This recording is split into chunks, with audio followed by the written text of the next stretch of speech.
Halo teman-teman, perkenalkan nama saya Putu Agung Adi Suryadavana. Saya absen 11 dari kelompok 7.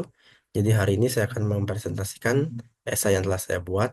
Judulnya yaitu optimalisasi pola makan dalam meningkatkan imunitas wisatawan terhadap penyakit infeksi. Oke, langsung saja saya mulai dengan topik yang pertama, yaitu dampak pariwisata dan pentingnya gizi. Jadi, seperti yang kita semua ketahui, bahwa pariwisata global saat ini itu sangat meningkat secara signifikan pasca pandemi COVID-19, sehingga menyebabkan mobilitas yang sangat tinggi dan meningkatkan juga terjadinya resiko paparan infeksi penyakit. Infeksi umum itu contohnya seperti diare, influenza, hepatitis A, malaria, dan lainnya. Sistem imun dipengaruhi oleh asupan nutrisi dan gaya hidup. Wisatawan rentan gizi tidak seimbang pada saat bepergian. Juga disebabkan karena makanan cepat saji dan pola makan tidak teratur, sehingga juga wisatawan itu merasa bahwa daya tahan tubuh mereka itu menjadi menurun daripada normalnya.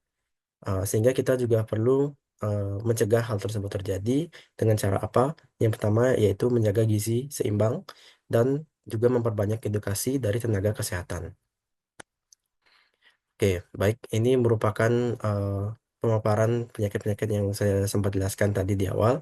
Yang pertama ada diare. Jadi orang wisatawan itu bisa mengalami diare karena mengonsumsi makanan yang terkontaminasi oleh bakteri seperti Escherichia coli, Salmonella, dan Shigella. Kemudian influenza itu juga disebabkan karena virus, yaitu virus influenza A dan B, juga sangat mudah menular dalam perjalanan. Yang ketiga ada malaria, disebabkan karena parasit Plasmodium yang ditularkan ke manusia melalui vektor atau gigitan nyamuk Anopheles betina yang terinfeksi oleh malaria. Baik, ini merupakan faktor resiko lainnya. Jadi faktor resiko yang lainnya itu yang pertama ada konsumsi makanan dan minuman yang tidak higienis, kemudian juga kondisi lingkungan yang ekstrim, serta kelelahan, jet lag atau perbedaan waktu, dan jadwal wisata yang sangat padat. Sehingga secara keseluruhan itu dapat menurunkan daya tahan tubuh dan meningkatkan kerentanan terhadap penyakit infeksi. Baik, ini saya lanjut ke topik selanjutnya. Jadi sistem imun dan asupan nutrisi. Jadi menurut jurnal yang saya baca, sistem imun sistem imun manusia merupakan pertahanan biologis kompleks yang melibatkan berbagai sel seperti limfosit T, limfosit B, makrofag, dan antibodi yang bekerja bersama untuk melawan suatu patogen. Berikut merupakan peran nutrisi dalam sistem imun. Jadi sistem imun dari manusia itu terdiri dari limfosit T, B, makrofag, dan antibodi. Imunitas juga dibedakan menjadi dua menurut jurnal yang saya baca. Yang pertama ada imunitas bawaan dan kedua ada adaptif. Imunitas bawaan itu bekerja secara cepat dan non-spesifik, sedangkan kalau imunitas adaptif itu bekerja secara spesifik dan membentuk memori imunologis. Nutrisi seimbang penting untuk efektivitas imun. Seperti apa aja nutrisi seimbang tersebut? Yang pertama ada protein, lemak, vitamin C, D, dan zinc. Protein fungsinya adalah untuk pembentukan antibodi dan sel imun. Lemak fungsinya adalah untuk pembentukan membran sel dan transportasi vitamin. Vitamin C fungsinya adalah sebagai antioksidan yang membantu sel darah putih. Kemudian vitamin D fungsinya adalah untuk mengatur imunitas bawaan dan adaptif. Sedang yang terakhir yaitu zinc, ya fungsinya adalah untuk membantu pembentukan dan fungsi limfosit B dan T. Jika wisatawan kekurangan nutrisi, maka akan terjadi gangguan fungsi sel imun T, B, dan fagosit. Gizi buruk juga meningkatkan resiko infeksi, terutama ISPA dan penyakit menular lainnya.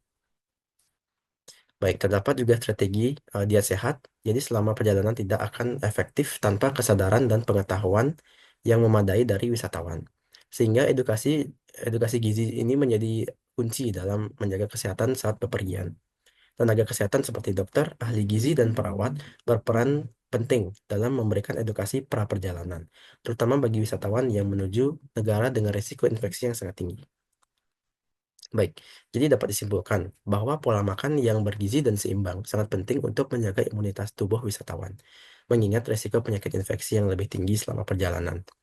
Nutrisi esensial seperti yang saya sebutkan tadi, ada vitamin C, D, zinc, probiotik, selenium, dan protein, dan lain sebagainya, itu berperan dalam memperkuat sistem imun tubuh manusia. Namun, pola makan wisatawan sering terganggu karena jadwal padat dan kurangnya akses makanan sehat. Gitu. Jadi, Oleh karena itu, panduan gizi praktis dan edukasi mengenai pentingnya nutrisi perlu diberikan kepada wisatawan sebelum dan pada saat selama perjalanan. Sehingga kolaborasi antara sektor kesehatan, pariwisata, media digital itu sangat diperlukan untuk meningkatkan kesadaran masyarakat tentang seberapa pentingnya pola makan yang sehat selama kita bepergian gitu. Baik, ini merupakan referensi yang saya gunakan untuk menyusun esai saya. Sekian dari presentasi saya. Mohon maaf jika terdapat kata-kata yang kurang berkenan. Terima kasih.